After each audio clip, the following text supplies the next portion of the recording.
5장 2절, 죄송합니다.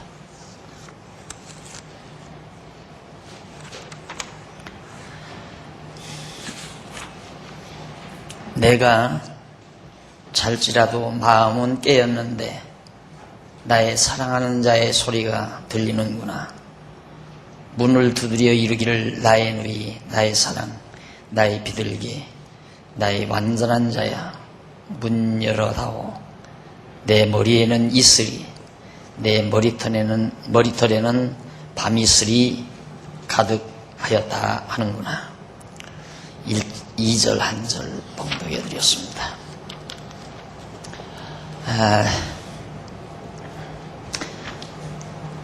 5장 2절부터는 변함없는 사랑의 성취에 대한 내용을 했습니다.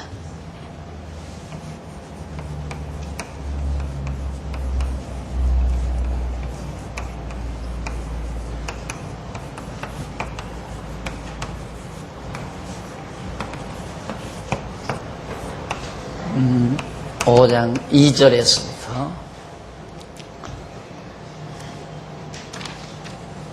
8장 마지막 절까지입니까? 변함없는 사랑의 성취. 1절은 여러분들 이미 우리가 공부하는 바와 같이 조건 없는 사랑의 언약. 딱 대비해 보면 제 1절 조건 없는 사랑의 언약.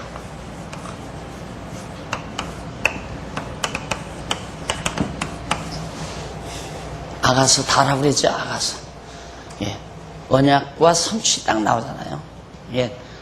이스라엘 백성, 그러니까 이스라엘 민족에 대한 여호와 하나님의 언약과 그 언약에 대한 성취 내용을 사랑의 노래로, 아름다운 사랑의 노래로 묘사했다는 것은 참으로 놀라운 거죠. 왜냐하면 이스라엘 민족사인데 아브라함에서부터 예수, 다윗, 여기가 이제 솔로몬이고요. 아브라함과 다윗 사손, 예수 그리스도의 세계, 구약성경 거의 다죠. 창세기 12장에 아브라함이 등장하니까. 그런데 이런 역사를 자기 민족사죠. 그러니까 솔로몬 자기 자신이 왕위에 올랐을 때 솔로몬이 이 민족사에 대해서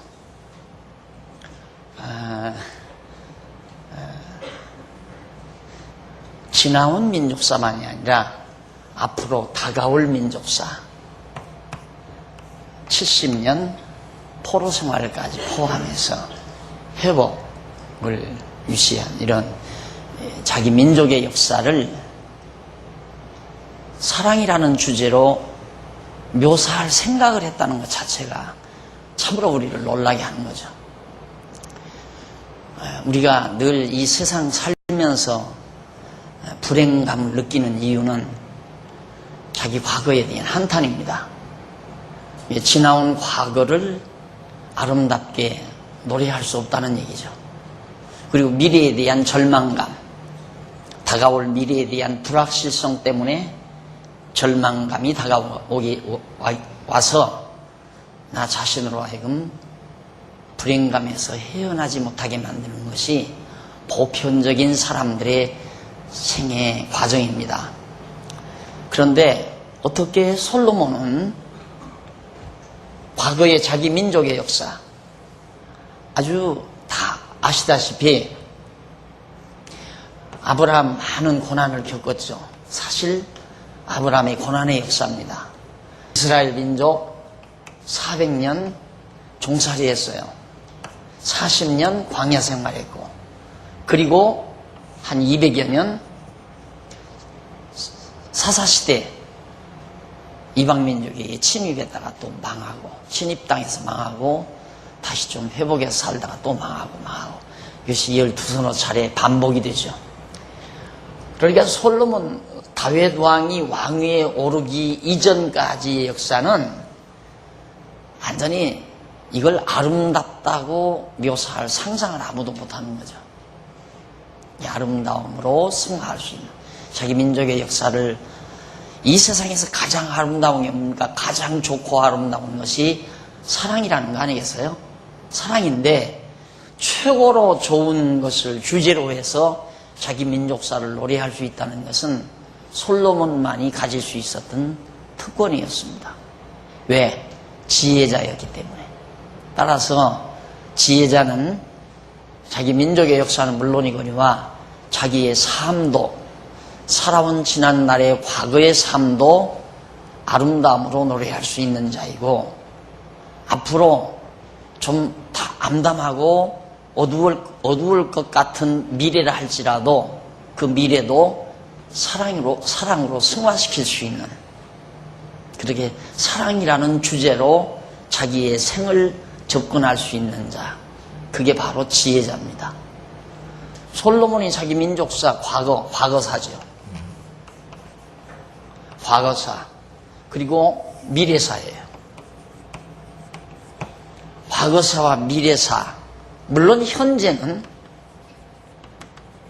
정말 인생의 최고 아름다움의 극치라고 하는 신랑 신부의 혼인잔치로 묘사를 하죠. 자기의 당대를 신랑과 신부가 만나서 혼인잔치를 하는 가장 영광스럽고 아름답고 정말 좋은 그런 모습으로 자기의 현대사, 자기가 지금 살아가고 있는 현대사를 노래합니다.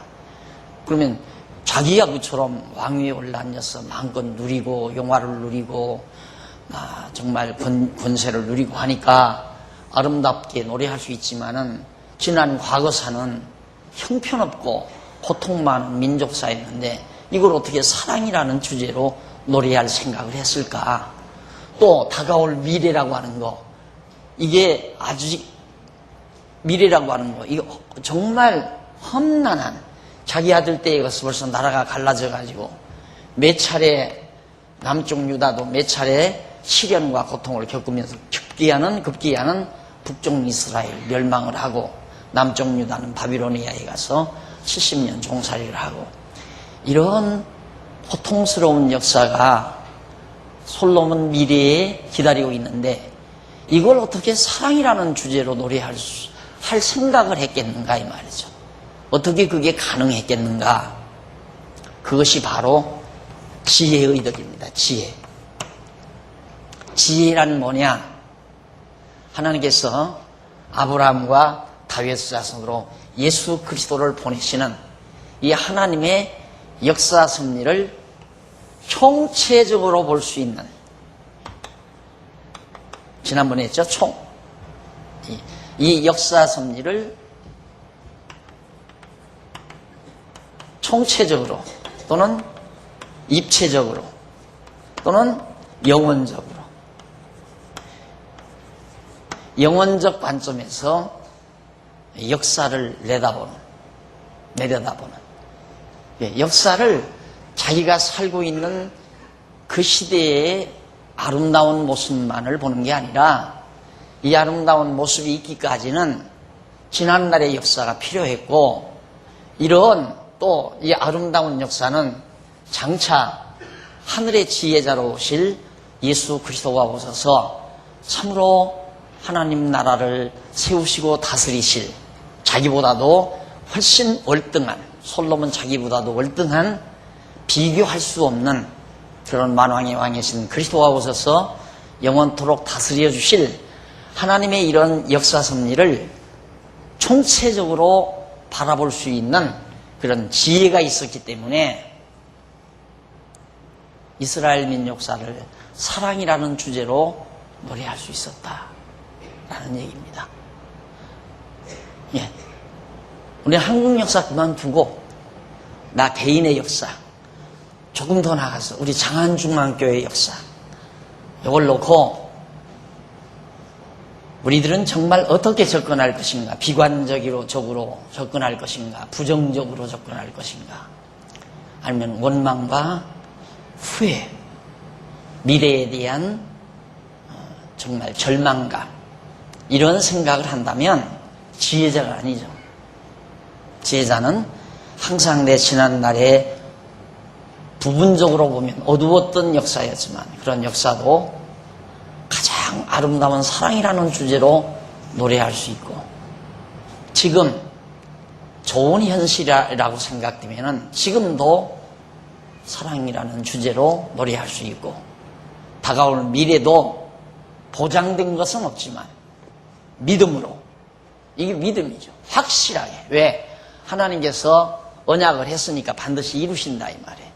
하나님께서 아브라함과 다윗 자손 예수 그리스도 오신다고 언약했기 때문에 반드시 그리스도가 오셔서 하나님의 나라를 지상에 세우실 것에 대한 약속을 믿는 신앙으로 인해서 바로 그렇게 이스라엘 민족사를 이 세상에서 가장 좋은, 가장 아름다운 개념으로, 아름다운 개념의 용어로, 그게 사랑이라는 용어죠. 사랑이라는 주제로 자기의 민족사를 노래할 수 있었다. 이것이 마냥 부러운 겁니다. 오늘 우리가 그렇게만 살 수 있다면, 그렇게 살 수 있다면 행복한 자이죠. 또 살 수 있다면 하고 미지수로 던질 게 아니라 우리도 가능하다는 얘기예요. 우리가 지혜만 있다면. 누가 한번 어제 지난 주일날 오후에 시편 강의한 내용을 듣고 나서 저들도 그래요. 그 강의를 들으니까 아 그렇겠구나 라는 생각까지는 드는데, 아 그렇겠구나 라는 공감대, 거기까지는 가는데 정말 하나님이 언약하시고 그 언약대로 이루어달라고 간구하고 그 간구한 것대로 이루어준 것에 대한 찬양이 내 속에서 나와야 된다, 이 말에는 주춤해지더라는 거예요. 왜? 아직 내 안에서는 찬양이 없으니까. 어제 이제 지난 주일날 오후에 시편 서론했잖아요. 그러니까 하나님이 언약하시고 그 언약 찬양, 그 다음 간구, 기원 찬양, 그 다음 성취에 대한 찬양. 이게 이제 시편 150편 전체 내용인데, 언약한 것대로 이루어달라고 기원한 것을 성취해줬을 때 속에서부터 찬양이 나왔다. 그러니까 다윗이 또 구약의 선지자들이, 아니 구약의 성도들이 150편이라고 하는 엄청난 많은 분량의 찬송을, 그 중에 이제 솔로몬의 찬양도 있죠. 그런 찬양을 부를 수 있었다고 하는 것은 속으로부터 놀라운 하나님께 대한 감사와 감격, 이런 것들이기 때문에 하나님께 대한 찬양이 있었다는 얘기죠. 우리 안에서 그 찬양이 나와야 된다. 꼭 마찬가지예요.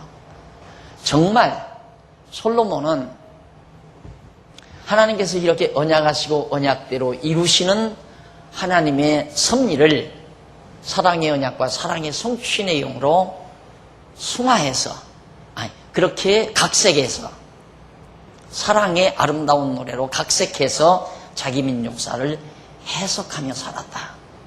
이것이 지혜자만의 특권이었다는 것을 다시 한번 여러분에게 강조해드리면서, 오늘 바로 이제 5장 2절 변함없는 사랑의 성취에 대한 이 부분을 이제부터 항론해 갑니다.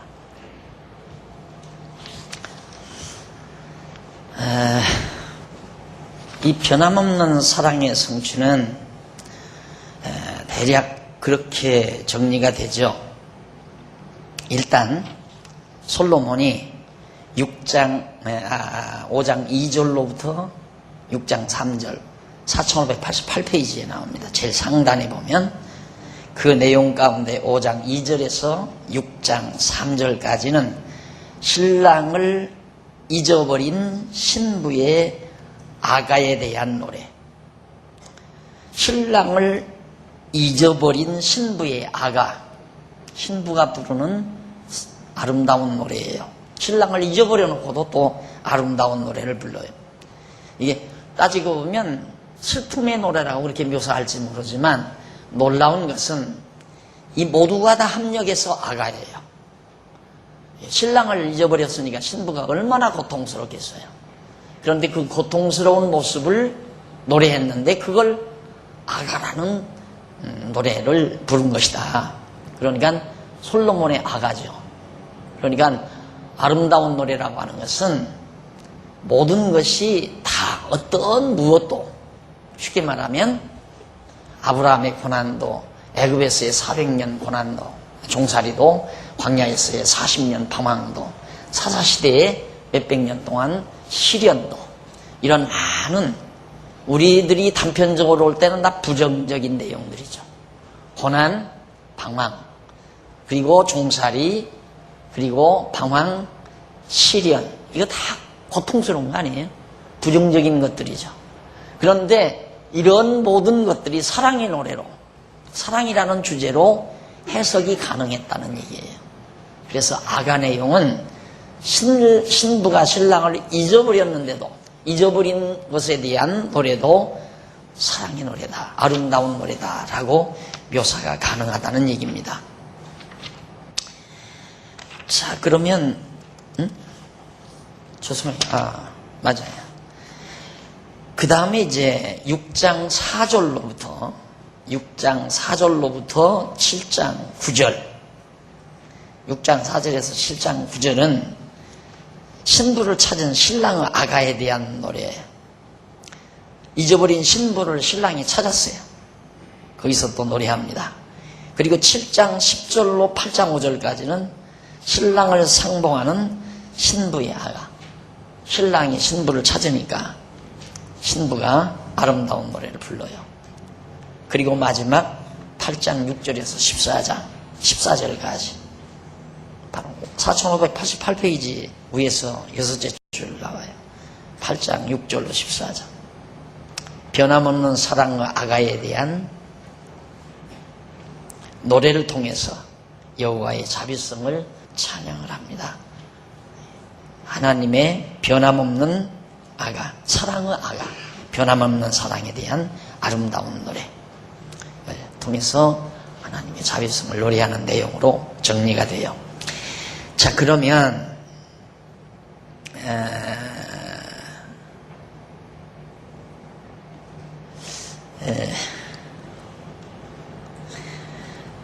그 위에서 88페이지, 4588페이지 중간에 조금 내려와서 줄 바꾼 데 나오죠. 줄 바꾼 데서 그 밑으로 5째 줄 뒷부분에 보시면 찾으셨어요?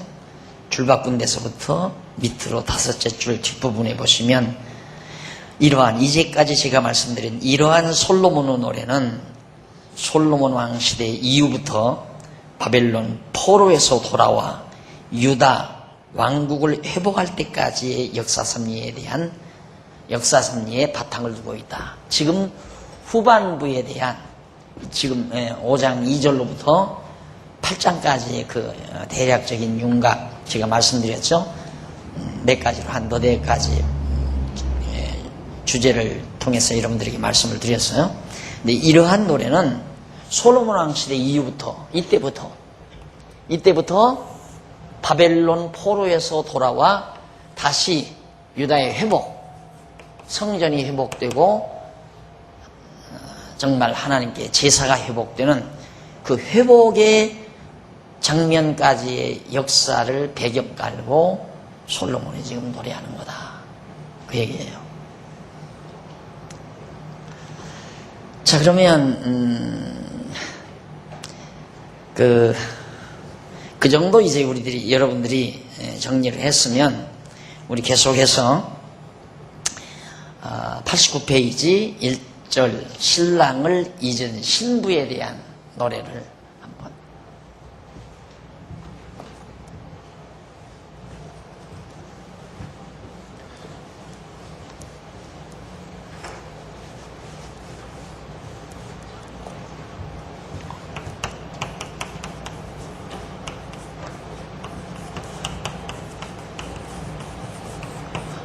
5장 2절로부터 5장 2절에서부터 6장 3절까지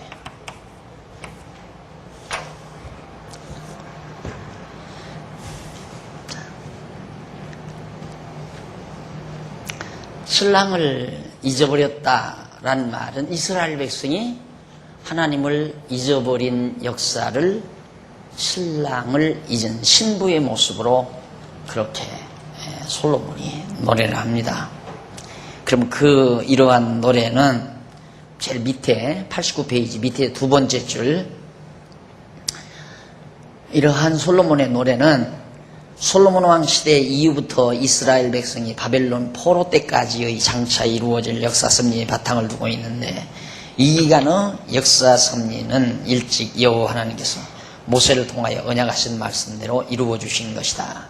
그러니까 벌써 하나님께서 이 역사, 솔로몬 이후에 되어질 역사, 이거 다 바벨론에게 포로됐다가 돌아올 이런 역사, 앞서 벌써 일찍이 다윗보다 먼저 주전 1500년 전, 한 500년 전에 모세를 통하여 하나님께서 예언을 다 해줬어요.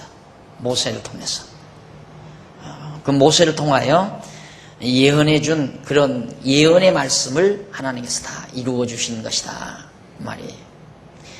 그게 바로 신명기 28장에서부터 29장에 보면 하나님께서 이스라엘 백성 가나안 땅 들어가서 나라를 세우고 살지만, 그러나 이방 민족에게 붙들려가서 모든 민족이 이방에다 흩어질 것을, 그랬다가 하나님께서 다시 돌아오게 해 주실 것에 대해서 모세를 통해서 언약을 했습니다. 그러니까 솔로몬은 그런 500년 전에 모세가 예언했던 그 예언을 미리 내다보면서, 이게 얼마나 아픔이, 나라가 갈라지고 북쪽 이스라엘은 망하고 남쪽 유다는 바벨론에게 포로가 잡혀지고, 이러한 정말 고통스러운 역사를 이미 솔로몬은 알고 있죠. 왜? 모세가 500년 전에 예언했기 때문에 그렇게 되어진다는 것을. 그런데 그 역사를 사랑의 노래로, 그 사랑의 노래가 뭔가? 그래도 하나님은 변함없이 반드시 사랑으로 이루어 주신다. 이제 그거예요. 그래서 그 하나님의 사랑을 갖다가 변함없는 신랑의 사랑으로 그렇게 묘사를 해서 문학화 해가지고 노래를 부른 거죠.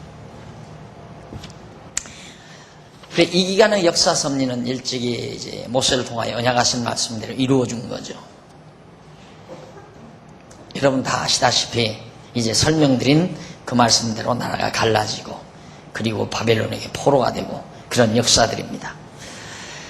자, 그러면 5장 2절로 6절에 보면 90페이지 5장 2절로 6절, 찾아온 신랑을 만나지 못했다는 신부의 아가를 노래합니다. 내가 잘지라도 마음은 깨었는데 나의 사랑하는 자의 소리가 들리는구나.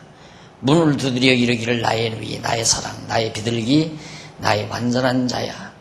문 열어 하고 내 머리에는 이슬이, 내 머리털에는 밤이슬이 가득하였다 하는구나. 내가 옷을 벗었으니 어찌 다시 입겠으며, 내가 발을 씻었으니 어찌 다시 더럽히랴마는, 나의 사랑하는 자가 문틈으로 손을 들이밀매 내 마음이 동하여서 일어나서 나의 사랑하는 자 위하여 문을 열 때, 모략이 내 손에서, 모략의 즙이 내 손가락에서 문빗장에 듣는구나. 내가 나의 사랑하는 자 위하여 문을 열었으나 그가 벌써 물러갔네. 그가 말할 때 내 혼이 나갔구나. 내가 그를 찾아도 못 만났고 불러도 응답이 없었구나. 신랑을 잊어버린 신부가 꿈속에서 신랑이 찾아와 문 열어달라고 애원하는, 밤새껏 신부를 찾아서 밤이슬에 젖어 있는 신랑의 모습이 바로 자기 눈에 보이면서 문 밖에서 문을 열고 자기 좀 받아달라는, 문을 열어달라는 그러한 간곡한 신랑의 마음을 잘 노래한 내용이 바로 지금 2절로부터 6절까지 소개되고 있습니다. 여기 내가 잘지라도 마음은 깨었는데 91페이지 위에서 두 번째 줄 나오죠.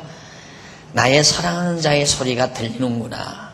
내가 자는데 마음은 깨어 있었다. 이게 꿈속이죠. 그러니까 꿈속에서 마음이 깨어 있는데 나의 사랑하는 자의 소리가 은은히 들려옵니다.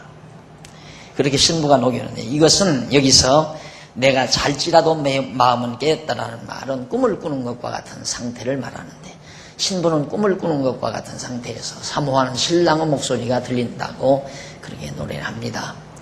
이를 솔로몬이 지금 그렇게 신부의 마음을, 신부의 그 심정을 솔로몬이 그렇게 그리는 거예요. 지금 자기가 신랑도 됐다가 신부도 됐다가. 그러니까 신랑은 하나님의 모습이고 신부는 이스라엘 백성의 모습이니까 자기가, 솔로몬은 어떤 때는 하나님의 역할도 하고 어떤 때는 이제 신부의 역할도 하죠.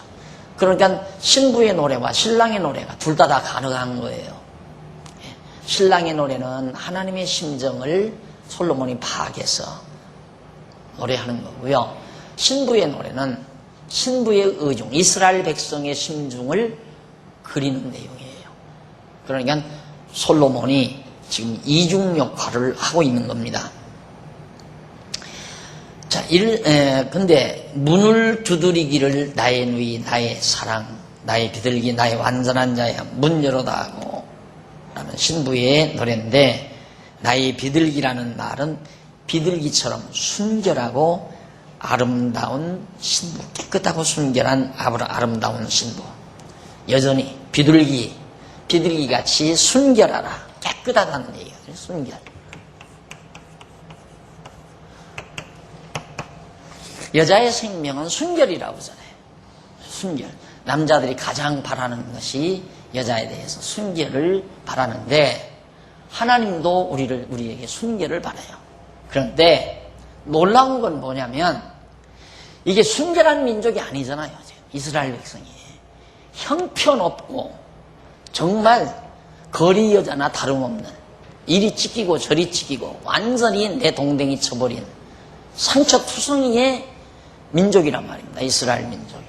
그리고 지금 솔로몬 이후에도 엄청나게 갈라져서 북쪽에 가서 우상 섬기고 이방신 섬기고, 남쪽 유다도 북쪽 못지않게 우상 섬기고 이방신.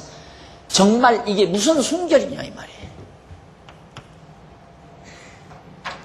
그래서 바로 사도 바울이 로마서에 우리는 형편없이 더러운 죄인이지만 하나님께서 우리를 의롭다 칭하지요.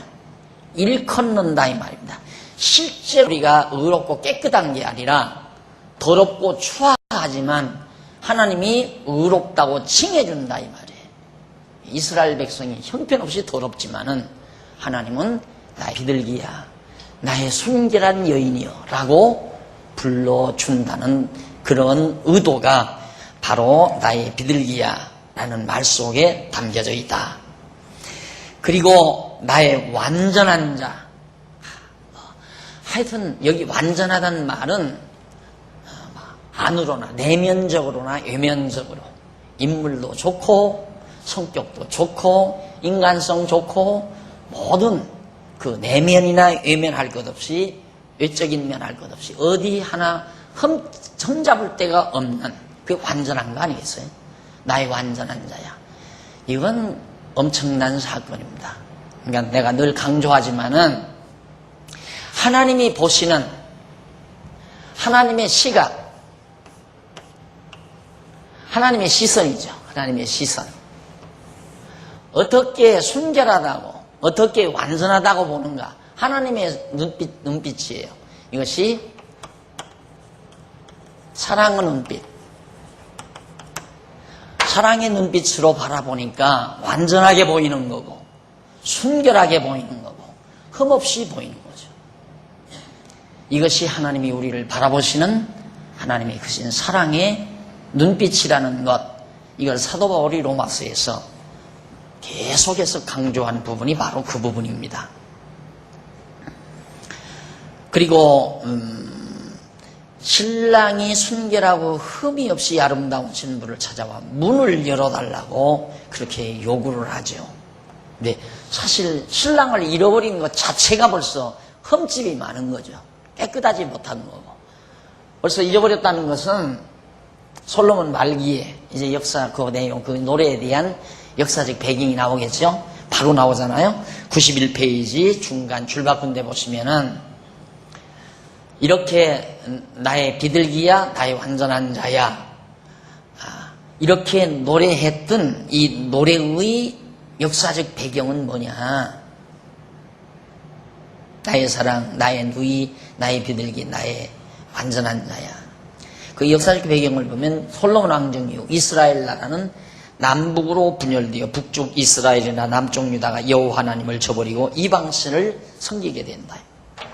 자, 여기서 나라가 갈라져서 북이스라엘도 이방신, 남쪽 유다도 북쪽 이스라엘보다 더 악하다고 그랬어요. 더 패역했다고 그랬어요. 그러니까 다 북쪽이나 남쪽이나 모두가 다 이방신을 섬기고 하나님 여호와를 멀리하고 살았다 이 말이죠. 잊어버린 거예요. 그런 이스라엘 민족을 향해서 하나님께서 완전하다, 그리고 순결하다, 나의 비둘기야, 나의 완전한 자야 라고 호칭해 준다는 거. 의롭다고 칭해 주시는 하나님의 사랑의 섭리를 잘, 아주 너무도 아름다운 노래로 묘사를 했다고 생각을 합니다. 그리고 그러면서 내 머리에는 이슬이, 내 머리털에는 밤이슬이 가득하였다 하는구나 라고 노래합니다. 이는 밤새도록 신부를 찾아 달려온 신랑의 모습을 노래한 거죠. 꿈속에서 신부가 자꾸 이방신 성경이 이렇게 살다가 꿈속에서 신랑이 나타난 거예요. 그런데 밤새껏 이 밤은 항상 어두운 역사를 말하잖아요. 이게 다 어두운 역사죠.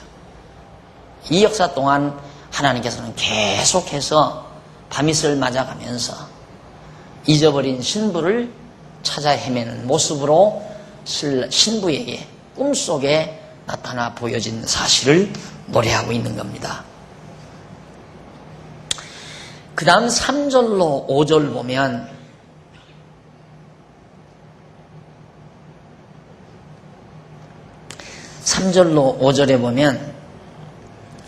내가 옷을 벗었으니 어찌 다시 입겠으며 내가 발을 씻었으니 어찌 다시 더럽히랴 라고 하는 신부의 아가를 노래합니다. 다 발도 다 씻고 잠자기 위해서 옷도 다 벗고 했는데 어떻게 다시 이제 입 더럽히겠느냐, 다시 밖으로 나가서 발을 더럽히겠느냐라고 노래하는 거죠. 이는 밤에 잠자리에 들기 위해 옷도 벗었고 발도 씻었으므로 옷을 다시 입을 수도 없고 발을 다시 더럽힐 수도 없다는 신부의 아가입니다. 다 나갈 수가 없다. 그러면서 나의 사랑하는 자가 문틈으로 손을 들이밀매 내 마음이 동하여서 일어나서 나의 사랑하는 자 위하여 문을 열 때 모략이 내 손에서, 모략의 즙이 내 손가락에서 문빗장에 듣는구나 하는 신부의 노래입니다. 여기 모략이나 모략즙은 신랑에 대한 신부 사랑의 향기를 말하죠. 모략의 향기가 가장 좋답니다. 향내 중에 모략이라는 향기가. 그런데 바로 모략향, 모략즙, 이는 신랑으로부터 풍기는, 자기 신랑으로부터 풍기는 향기를 말하죠. 그래서 신부가 보고 마음이 흥분되어 일어나 문을 열 때 신부의 손과 손가락 끝에서 사랑의 향기가 문빗장에 풍긴다고 하는 신부의 아가, 꿈속에서 만날 뻔했던 신부의 애절한 사랑의 노래가 바로 표현이 됩니다. 이 노래에 대한 역사적 배경입니다. 92페이지 위에서 7째죠. 솔로몬 왕정 이후에 이스라엘 나라가 남과 북으로 분열되어 어두운 역사가 지속되는 동안 여호와 하나님께서는 어려울 때마다 여러 차례 선지자들을 통하여 이스라엘 백성을 찾아 권고해 줍니다. 때때마다. 자, 북종 이스라엘, 여기서는 아합 왕 때는 엘리야, 그 다음 북이스라엘 망할 때 망하기 전 이사야, 호세아, 그 다음 예레미야. 이런 선지자들이 이 앞에 호세아 선지자라든가 하박국 선지자라든가 이런 선지자들, 여기 하박국, 이런 선지자들을 하나님께서 보내주어요. 그러니까 하나님이 그렇게 보내주지만은 이스라엘 백성이 영접지를 않죠. 결국 하나님을 잃어버리고 맙니다. 그러니까 꿈속에서처럼 잠깐 만났다가 헤어지는 이런 모습으로 솔로몬이 노래한 거죠. 이걸 보면 참 솔로몬이 그 시상이라는 것은 대단하죠. 이번에 뭐 미술가 누굽니까 그 돌아가셨다는데 그분이 저 국립미술관이 과천에 있는 국립미술관에 그 입구에 딱 들어가면 막 텔레비 막 여러 개 해서 했잖아요. 공산품과 그러니까 공산품과 예술이 만나게 만들었던 그걸로 그렇게 유명했답니다. 그분이. 그런데 재미난 것은 그 양반이 예술에 대한 정입니다. 그분이. 그러니까 세계적으로 유명한 예술가예요. 예술은 사기다. 사기극이다. 이 말이에요. 예술이라는 게. 그러니까 사람들로 하여금 아리송하게 만들어가지고 그냥 그 뭐 작품이 아무것도 아닌데 하여튼 그 사람이 손댔다 하면 막 수억 대가 나가는 거예요. 사기극이다. 자기도 예술 속에서 뭔가 진가를 찾아보려고 그게 몸담았지만은 결국 예술도 심오하게 빠져들면 그런 식의 인간 주제의 예술은 미쳐야 돼요. 철학도 미치는 것으로 끝나는 거예요. 결국 그분도 뇌졸중으로 쓰러졌다나요? 그런데도 막 그냥 붙들고 그냥 개떡칠을 하더라고요. 이렇게 개떡칠. 그런데 그게 유명한 작품이에요. 그러니까 해답이 없어요. 절대 해답이 없어요. 왜? 자기는 어떻게든지 좀 이 세상을 아름답게 승화해서 표현해 보려고 노력. 예술이라는 게 그거 아니에요? 역사도 이 세상도 모두를 좀 아름답게 승화시켜 보려고 하는 그런 결론을 찾고 싶어 하는 게 예술의 목적이거든요.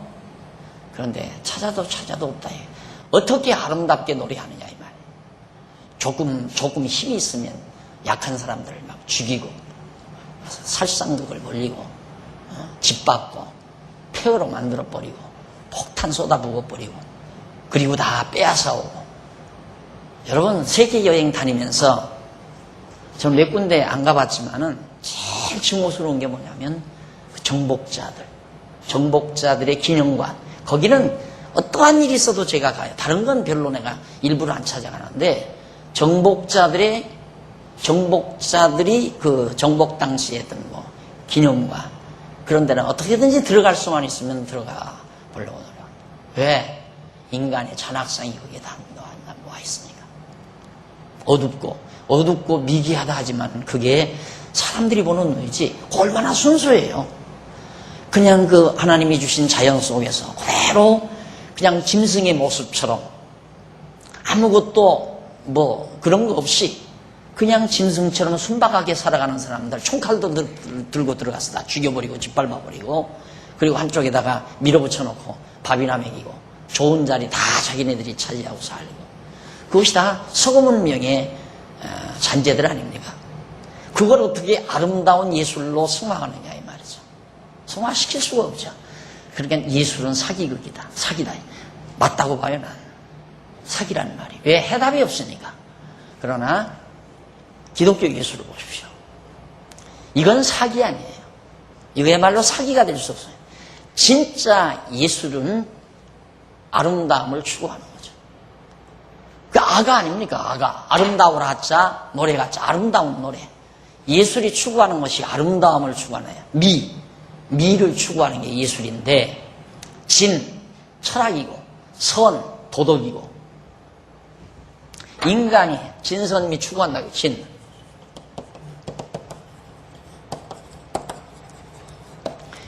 철학. 도덕, 미, 아름다움.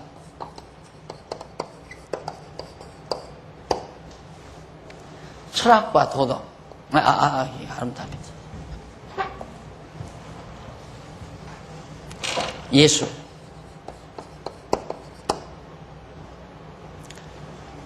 인간이 추구하는 것이 이 세 가지인데, 이걸 진리를 추구하기 위해서 철학을 하는 거고, 선을 추구하기 위해서 도덕을 내세우는 거고, 아름다움을 추구하기 위해서 예술을 하는 건데, 아름다움을 추구할 수가 없잖아요. 세상에 아름다운 게 없으니까. 그래서 그 유명한, 여러분 세상에서 유명한, 정말 유명하다는 사람들 죽을 때 보십시오. 다 부정적인 말 남겨놓고. 왜?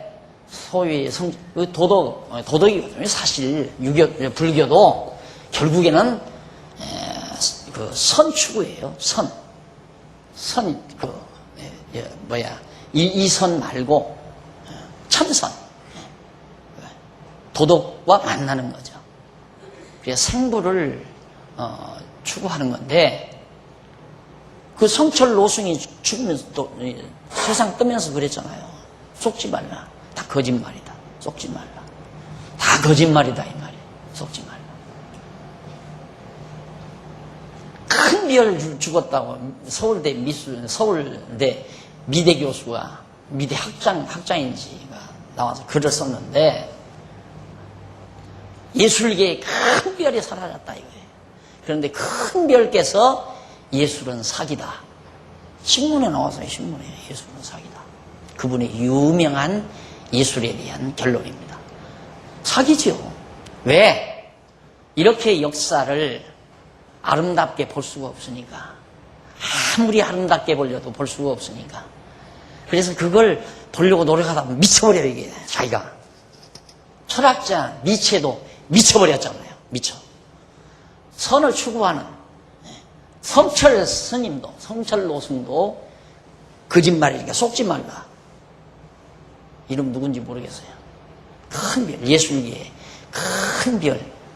어저께 세상 떴는데 예술은 사기다. 그러나 기독교의 예술은 사기 아니에요.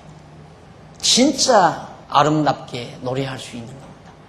이 세상이 아무리 어둡고 아무리 고통스럽고 전쟁이 있고 기아가 있고 정말 피나는 피비린내 나는 어려운 민족상장이 있다 할지라도 바로 그런 역사들을 아름다운 노래로 승화시킬 수 있는 지혜로운 예술은 바로 이 아름답게 승화시킬 수 있다 이 말이죠. 그래서 기독교 예술. 그래서 내가 연구원에서 또 미대, 우리 저기 어딥니까요? 독에 지금은 이제 있는 데가 어디죠? 탕방 빠찡고 많이 하나, 네? 태백 기도처에 전사님으로 계신 분이 중학교 미술 선생이에요. 그분이 미대 나와가지고 미술 선생인데, 그분들은 내가 한번 언젠가 가니까 목사님 제가 이 미술을 계속 해야 되겠습니까? 그래요.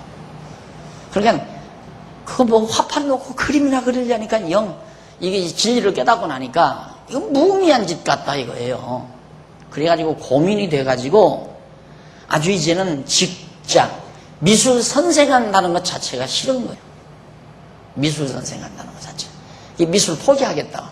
그때 참 어려웠죠. 그걸 포기해버리면 직장 나가 또 없어져 버리고, 직장 없어져 버리면 처자식들 어떻게 할 거예요? 그래서 내가 이 설명을 한 거예요. 기독교 예술은 그거 아니다. 하나님이 지어놓으신 모든 자연 만물, 저주를 걷고 봐라. 거기에 저주가 덮였으니까 저주만 걷어놓고 보면 하나님 보시기에 좋았더라. 하나님 보시기에 아름답다 이 말이에요. 그러니까 그걸 추구하는 것이 기독교 예술, 미술도 그렇고 음악도 그렇고 다 마찬가지죠. 그러니까 우리가 시편 공부하지만 오후 찬양 예배 때, 그 오후 찬양 예배 때 시편의 노래들이 얼마나 다 아름다운 노래입니까? 정말 아름다운 노래들이죠. 그래서 음악이나 그림, 조각 이런 모든 예술들이 미를 추구하는 건데, 아름다움을 추구하는 건데, 기독교 예술은 가능하다. 기독교적 예술은 충분히 가능하다. 그래서 이 학문 예술학, 미학, 예술학이 아니라 미학. 이건 이제 윤리학으로 다루어지는 거고요. 이건 이제 진리는 철학인데, 철학을 넘어서 이제 신학이죠. 예. 그래서 이제 이 윤리, 기독교 윤리, 그 다음 기독교 미학, 이걸 하나 다뤄봤으면 해서 힌트를 줬는데도 아직 누구가 거기에 접근을 안 해요. 네. 내가 시간이 있으면 했으면 좋겠는데 내가 지금 해야 할 일이 거기에 몸부림쳐야 될 입장이 아니기 때문에 지금 이 강의가 예를 들어서 오늘 하는 이 강의를 앞으로 10년 후나 20년 후에 누가 정말 이 예술에 몸을 담고 있다가 고민을 하고 좌절하고 절망했다가 이 강의를 녹음 테이프를 통해서 들었다면 대작이 나오게 돼 있어요. 반드시 대작이 나와요. 기독교적 미학이 엄청난 파문을 일으킬 수 있는 미학이 나올 수 있는 그런 배경이 있습니다. 그래서 이런 아름다운 보고들이 이 성경 안에는 수없이 저장되어 있다는 사실을 우리가 알 수 있죠. 마지막 6절 보십시다. 신부가 문을 열었으나 신랑이 물러갔으므로 허탈해하는 내용이죠. 신부가 자기 사랑하는 자 신랑을 위하여 문을 열었어요. 신랑이 벌써 물러갔다면서 신랑이 말할 때에 신부의 혼이 나갔다는 신부의 아가를 노래합니다. 신랑이 물러가 버리니까요, 신부가 혼을 잃어요. 넋을 잃어버렸다 이 말이에요. 넋을 잃을 정도로. 그리고 신부가 신랑을 찾아도 못 만났고 불러도 응답이 없었다는 신부의 아가를 노래합니다. 신부는 자기를 찾는 신랑의 목소리를 듣는 순간 정신없이 문을 열었으나 신랑은 온데간데 없이 사라졌고 아무리 불러도 대답조차 없다는 것이다. 이러한 신부의 아가를 솔로몬이 이제 신부의 심정을 헤아려 노래한 겁니다. 이거 역사 배경입니다. 거기 나오죠. 밑에서부터 8째 줄, 92페이지 밑에서 8째 줄. 이 노래에 대한 역사적 배경은 바로 솔로몬 왕정 이후 이스라엘 나라의 분열왕국 시대에 여호와 하나님께서 여러 선지자들을 통하여 이스라엘 백성을 찾으시지만 백성들이 듣지 아니하므로 이방인의 손에 부치셔서 여호와 하나님을 떠나 살아가도록 섭리하시는 내용, 역대하 10장에서 35장까지 내용이죠. 이와 같이 여호와 하나님께서 장차 이루어 주실 역사 섭리를 바탕으로 솔로몬이 시문학적 방법에 의해서 노래한 겁니다.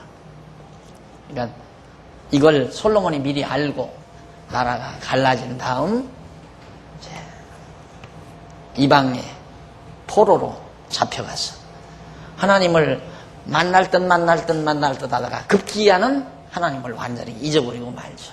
하나님을 떠나서 이 이스라엘 백성들은 바벨론의 포로로 잡혀가고 예루살렘은 다 헐어져 버리고 불태워져 버리고 성곽도 다 회파돼 버리고 하나님과 이스라엘 백성은 완전히 결별하다시피 하는 그런 모습을 바로 그런 모습의 역사적인 배경을 바탕으로 해서 이 노래가 지금 읊어진 겁니다. 역시 거듭 말씀드리면 얼마나 고통스러운 역사입니까 이게. 이런 고통스러운 고난의 역사를 아름다운 노래로 성화할 수 있는 것은 성경이 가르치는 지혜로만이 그것이 가능한 것이다.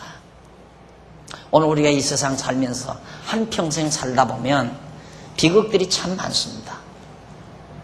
가정이 파탄나는 경우도 있고 자녀가 부모 앞서 병들어 죽는 경우도 있고 교통사고로 말미암아 정말 고통스러운 비애의 역사, 비애의 순간을 맞이할 수도 있고 인간관계에 의해서 말할 수 없는 고뇌를 겪기도 하고 사업이 왕창 무너져서 부도가 나서 절망 상태에 빠져나갈 수도 있는 거고 이런 비애의 역사가 우리 한평생 동안 자주자주 있게 된다 이 말이죠. 그러나 이러한 역사들을 우리가 어떻게 바라볼 것인가, 그것이 지혜의 의문으로만이 아름답게 승화해서 우리는 그걸 사랑의 노래로, 아름다운 노래로 바꾸어서 표현할 수 있다 하는 얘기입니다. 솔로몬은 실제로 그렇게 했으니까. 또 보면 너무도 아름다운, 왜? 하나님께서 이게 사랑하기 때문에 이렇게 하는 거예요. 사랑하기 때문에. 이게 사랑의 표현들이라 이 말이에요. 근데 우리는 사랑의 표현이 그저 머리 쓰다듬어주고, 얼러주고, 그저 얼굴 만져주고, 애기 쩌쩌 해주고, 다듬어주고, 그것이 사랑의 표현이라고는 누구나 다 알죠. 그러나 매들고 때리고, 야단을 치고, 그리고 고통을 가하고, 이런 것들은 사랑이라고 생각을 안 하죠. 탕자를 내보내는 아버지의 그 아픔, 이루 말할 수 없죠. 아버지 싫다니까 돈을 주어서 내보내는 아버지의 심정, 가히 상상할 수 있잖아요. 죽으러 가는 것도 아니고 군대 내보내는데도 울고불고 맨날 며칠 밤 잠을 지새우고, 아니 저 사랑해서 가는 자식, 딸 시집 보내고 나서 며칠 밤을 설치는 그런 부모의 심정을 우리가 헤아린다면,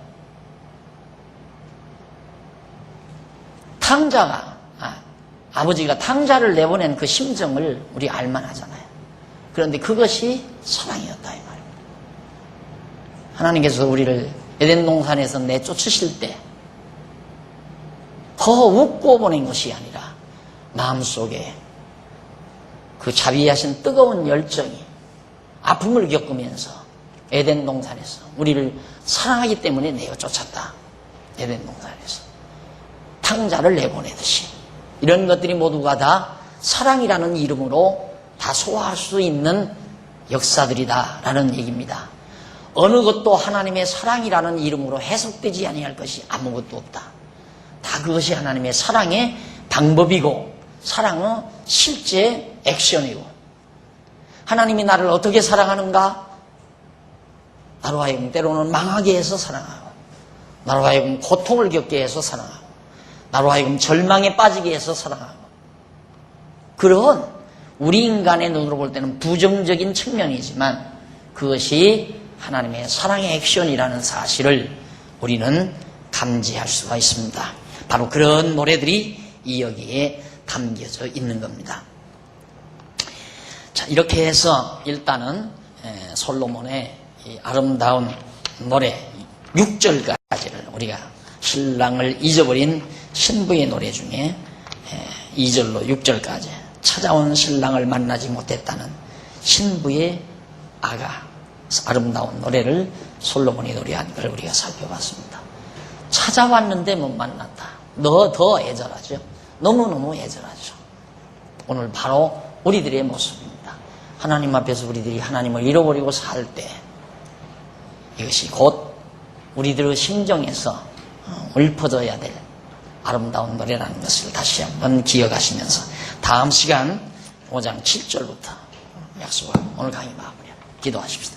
아버지 하나님, 오늘 또 지혜자 솔로몬이 노래한 하나님의 사랑, 자비성을 저희들이 한번 또 더듬어 감상했습니다. 하나님 아버지, 우리들이 얼마나 사고가 부족하고 우리가 역사를 보는 시각이 얼마나 편협적이고 총체적이지 못했는가를 다시 한번 뼈저리게 느끼면서 오늘 우리들에게 주신 지혜로 말미암아 우리의 삶을 총체적으로, 입체적으로 바라보는 영원적 시각을 우리에게 허락해 주소야 우리도 솔로몬처럼 우리의 삶의 모든 과정들을 아름다운 노래로 승화하고 살 수 있음을 저희들이 발견해 봤습니다. 하나님 아버지, 혹시 우리 지난날의 삶에 대해서 한탄하고 후회하고 미래에 대해서 걱정하고 근심하고 살거들랑 오늘 이 아름다운 노래를 감상하고 나서 지혜로운 자로서의 측면을, 지혜로운 자로서의 내 삶을 해석하는 슬기와 믿음과 지혜를 우리 모두에게 허락해 주시옵소서. 그래서 우리의 입가에서는 솔로몬의 입가에서 이 아름다운 노래가 떠나지 않았던 것처럼 오늘 우리 입가에서도 아름다운 하나님께 대한 사랑의 노래가 끊임없이 읊어질 수 있도록 역사하시옵시기를 비오며 예수님의 이름으로 기도드립니다. 아멘. 하늘에 계신 우리 아버지, 이름이 거룩히 여김을 받으시오며